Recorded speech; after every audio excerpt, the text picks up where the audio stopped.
Listen, I've been on the front lines of what's called the culture wars for many years now.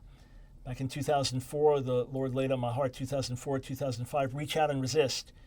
Reach out to the LGBTQ community with compassion, resist the agenda with courage. So I've been on the front lines of those wars, the culture wars, for many years.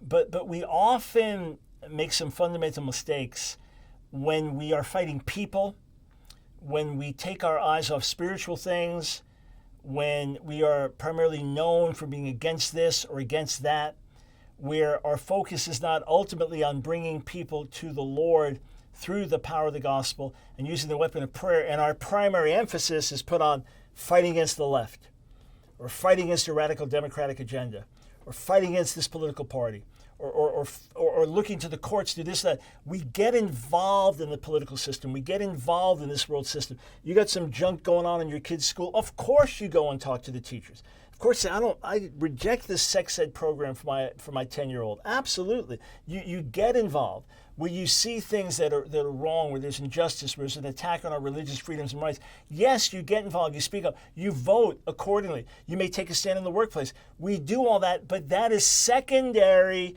to our spiritual emphasis. What did Paul write in Ephesians chapter 6? Ephesians chapter 6, verse 12. For we do not wrestle against flesh and blood, but against the rulers, against the authorities, against the cosmic powers over this present darkness, against the spiritual forces of evil in the heavenly places.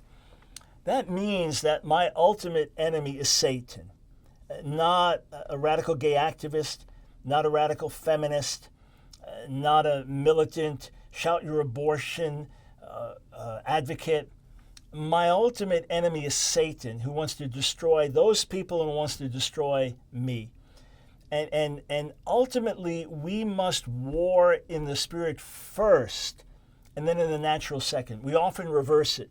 We do everything in the natural. We get our message out. We get our voice out. We vote. We push. We raise funds for a cause, which all has a place.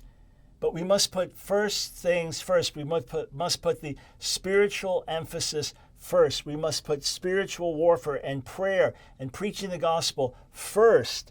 And then these things are important, but they come up behind. In other words, the greatest thing I can do to combat a radical homosexual agenda is to pray for the salvation of men and women who identify as gay, and pray for God's grace to break through, and pray for eyes in the culture to be open. And then, on the heels of that prayer, on the wings of that prayer, I speak, I act, I stand.